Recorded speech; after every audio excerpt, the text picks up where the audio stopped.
Good evening, I'm Jawad Abbassi. Very nice of you to remain seated at this late hour. I will keep it short and concise because you're tired and I am tired too. Basically, this is a prelude to the mobile and VAS panel about the cellular markets and the telecommunications infrastructure in the Arab world. So it's going to be a brief presentation on the status of the enabling infrastructure, the telecommunication infrastructure in the Arab countries.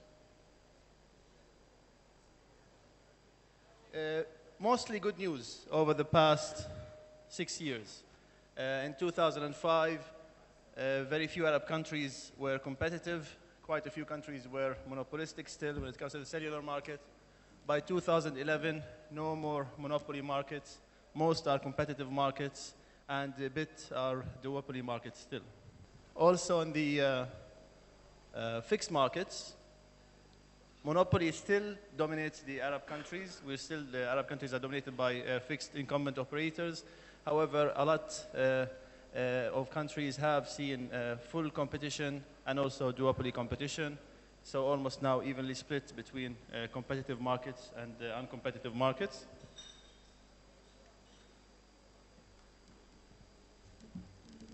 The internet markets are also quite competitive in most Arab countries. We've got not a very different situation between 2005 and 2011. Basically, the countries that liberalized in 2005 were still competitive in 2011, but not many more countries liberalized.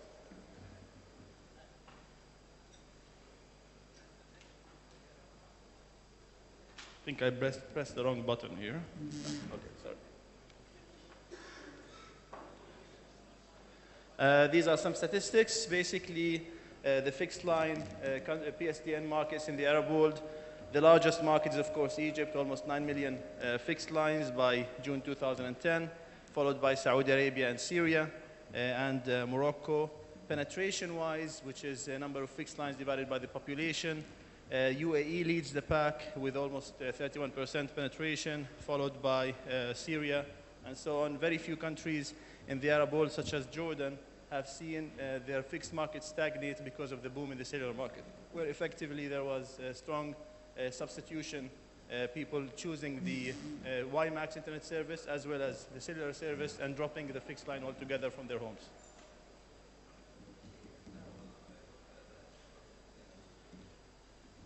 Cellular lines penetration in the Arab world, very ambitious growth actually in most of the countries. The UAE almost 228% cellular lines penetration. Saudi Arabia 186%. Lebanon 63%. Lebanon is a very strange case where it was the pioneering country in cellular services in the Arab world, but then stagnated with a government-owned duopoly, and have seen other countries really advance when it comes to the cellular penetration and competition. By the way, I'll have my email at the end of the slide, so you can drop me an email and I'll share with you the slides with all the numbers.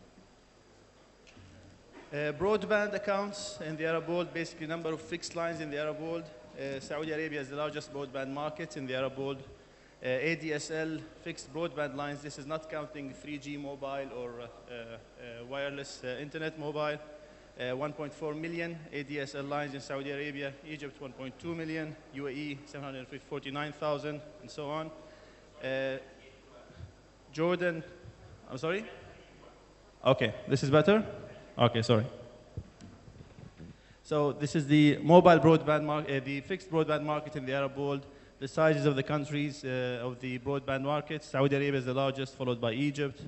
UAE, Algeria, and Morocco. Penetration-wise, the UAE is the largest. This is the penetration of broadband lines by the population, not broadband users. So basically, because of the high household size, the average number of people living in the same household in the UAE, for example, a 16% broadband internet lines penetration signifies almost 60 to 70% users using broadband, of the population using broadband services, simply because that broadband line is shared by at least 4 or 5 or 6 living in the same household.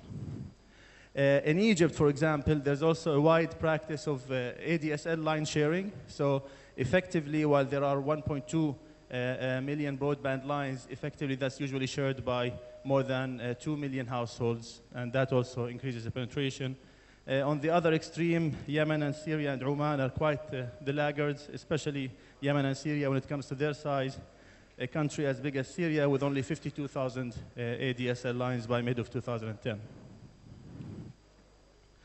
This puts the Arab world in a global context. The fixed broadband penetration as a percent of the total population compared to the OECD countries, Netherlands, for example, or Denmark or Korea. If you notice the penetration there, total lines by the population is almost 35% or 37% in some countries. The leading Arab countries, UAE, Bahrain, and Qatar, have 16, 13, and 8% respectively. However, again, we point out to the household size issue. 16% in the UAE is almost like 25% in a country like Sweden because of the average household size. Similarly for Bahrain and similarly for Qatar as well. WiMAX has been quite attractive for competitive entrants to speedily roll out fixed broadband services wirelessly. And of the 19 countries that we covered, the Arab Advisors Group, 15 countries commercially launched WiMAX by March 2011.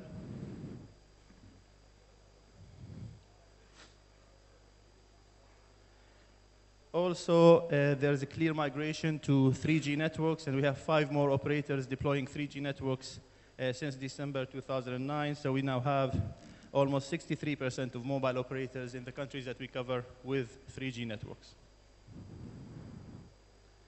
Palestine and Jordan joined the 3G club in the last year and a half. And this basically compares the 3G enabled operators in the countries that we cover between December 2009 and March 2011. Some survey findings from the Arab Advisors Group. We've done some extensive surveying, either computer-aided telephone interviews or internet online surveys or face-to-face surveys. And social media, for example, in some recent surveys in the Kingdom of Saudi Arabia, Jordan and Egypt, the percent of internet users who use social media is quite substantive. Almost 2/3 in Jordan, almost 60%, and 55% in Saudi Arabia. Games online are actually quite popular. 65% of internet users in Saudi Arabia reported playing games online, but this is, of course, whether they play it daily or weekly or played it once in their life. So, but it's 65% who have actually played games online. And a good 13% of those who play games online are willing and were willing to pay for playing games online. And 32% of online game users who pay for the games, they paid less than Saudi riyals 100. So those who pay don't pay much, but still that's an opportunity because the number who pay is actually quite substantial. In Jordan, 52% of internet users also reported playing games online. And only 3.4%, I guess it's related to the income levels disparity between Saudi and Jordan, only 3.2% of those who play games online in Jordan were willing to pay for them. And 77% almost of internet users in Saudi Arabia, in addition to playing games online, also have gaming consoles such as Nintendo or PlayStation 3 and similar devices. In contrast, I guess also related to the income level disparity between Saudi Arabia and Jordan, less than 40% of internet users in Jordan own gaming consoles. As I have promised, I kept it short and sweet because I am as tired as you are and I want to go home. This is my email here. I'm willing to share the presentation. Just drop me an email, and thank you very much for your attention. I can take some questions if there are any. Thank you very much.